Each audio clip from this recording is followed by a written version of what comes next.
즐거운 성탄 시즌이네요. 그런데 말이죠.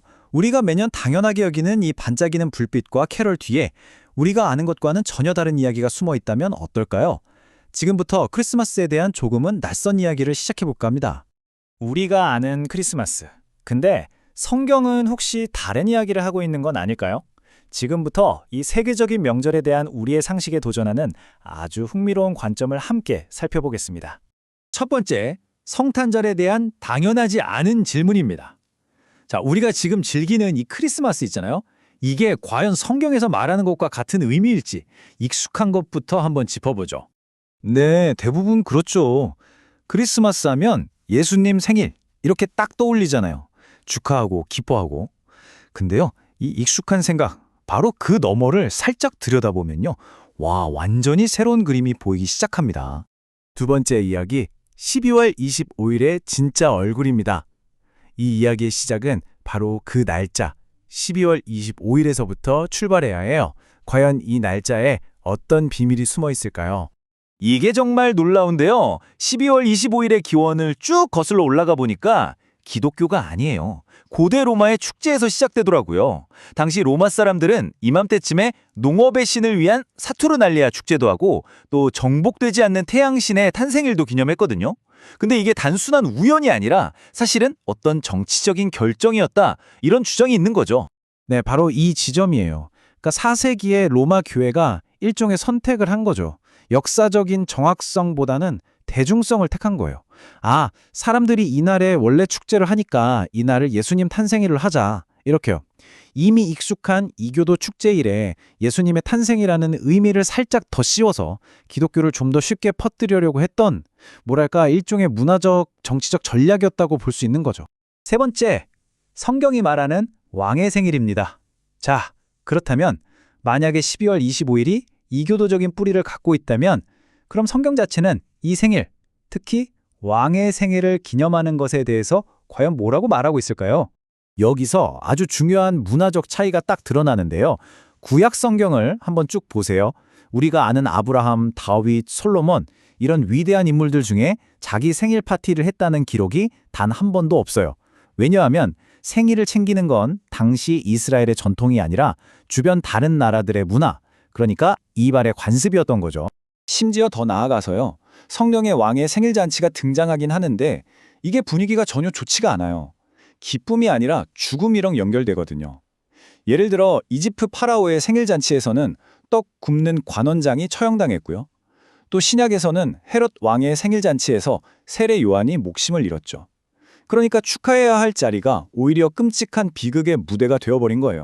자, 그럼 이런 생각이 들죠.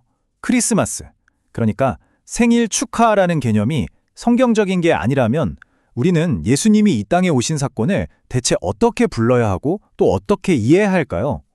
성경이 제시하는 다른 이름이 있을까요? 네 번째, 성탄이 아닌 강생입니다. 여기서 핵심은 바로 용어를 바꾸는 거예요. 단순하게 태어났다, 즉 탄생이 아니라 훨씬 더 깊고 신학적인 의미를 담은 개념으로 봐야 한다는 거죠. 그 단어가 바로 강생, 영어로는 incarnation입니다. 강생이라는 건요, 그냥 한 아기가 태어난 사건 그 이상이에요. 영원부터 존재하셨던 신적인 존재, 즉 말씀이 하나님의 계획을 이루기 위해서 인간의 몸을 입고 이 땅에 내려오신 아주 거룩하고 중대한 사건을 의미하는 겁니다. 바로 요한복음 1장 14절 말씀이 이 강생이라는 개념을 가장 잘 보여주는 성경적 근거가 되는데요. 말씀이 육신이 되어 우리 가운데 거하심에 이 구절은요, 인간적인 출생에 초점을 맞추는 게 아니라 그분의 신적인 기원, 하늘로부터 오셨다는 것을 강조하면서 이 사건의 진짜 본질이 뭔지를 딱 짚어주는 거예요. 다섯 번째, 모두를 위한 기쁨이었나? 자, 그럼 이 강생이라는 사건이 딱 일어났을 때 그 즉각적인 반응은 어땠을까요? 우리가 지금 생각하는 것처럼 모든 사람들이 막 기뻐하고 축하하는 그런 분위기였을까요? 전혀요. 모두가 기뻐한 건 아니었습니다. 특히 당시 권력을 쥐고 있던 헤롯 왕이나 예루살렘의 기득권층에게 이 소식은요, 축복이 아니라 엄청난 위협이었어요.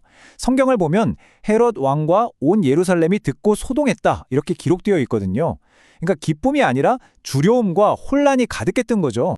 근데 그거랑은 완전 정반대로 하늘에서는 천사들이 평화의 메시지를 전했죠. 지극히 높은 곳에서는 하나님께 영광이요. 땅에서는. 근데 여기서 주목할 점이 있어요. 그 평화가 모든 사람을 위한 게 아니었다는 거예요. 하나님이 기뻐하신 사람들, 그러니까 하나님이 선택한 아주 특정한 사람들을 위한 평화였다는 거죠. 그럼 도대체 누가 이 소식을 반겼을까요? 성경을 보면요. 밤새 들판에서 양을 치던 목자들이었고요. 저 멀리 이방 땅에서 별을 보고 찾아온 박사들이었고 또 성전에서 평생을 바쳐 조용히 기다리던 시므온과 안나 같은 분들이었어요. 이 강생의 기쁨은요. 화려한 권력의 중심이 아니라 사회에서 가장 낮고 어쩌면 소외되었던 하지만 신실했던 사람들에게 가장 먼저 찾아갔다는 겁니다. 6번째, 기념인가 경배인가? 자, 이 모든 이야기가 결국 우리를 마지막 핵심 질문으로 이끌고 갑니다. 우리가 하는 것이 과연 문화적인 기념일까요? 아니면 신앙적인 경배일까요? 이 둘의 차이는 뭘까요? 이것도 정말 놀라운 사실인데요. 예수님의 제자였던 사도들은 물론이고 종교개혁을 이끌었던 마르틴 루터나 존 칼뱅 같은 인물들조차도 크리스마스를 따로 기념하지 않았다는 거예요. 이게 무슨 뜻이냐면 12월 25일을 어떤 특별한 종교적인 날로 지키는 게 초대교회의 원래 전통이 아니라 그보다 훨씬 나중에 생긴 관습이라는 거죠. 그래서 여기서 말하는 진정한 신앙은요, 1년에 딱 하루 즐기는 축제가 아니라 매일매일 이어지는 지속적인 경배를 향해야 한다는 겁니다.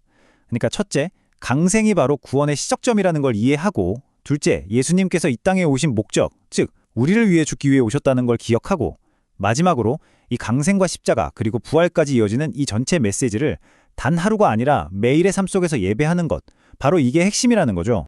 자, 이 모든 이야기는 결국 우리 자신에게 하나의 질문을 던지게 합니다. 우리가 무언가를 기념할 때 우리의 진짜 초점은 어디에 맞춰져 있나요? 그냥 즐거운 문화적인 축제? 그 자체인가요? 아니면 그 안에 담긴 진짜 핵심적인 메시지인가요? 한 번쯤 깊이 생각해 볼 만한 질문인 것 같습니다.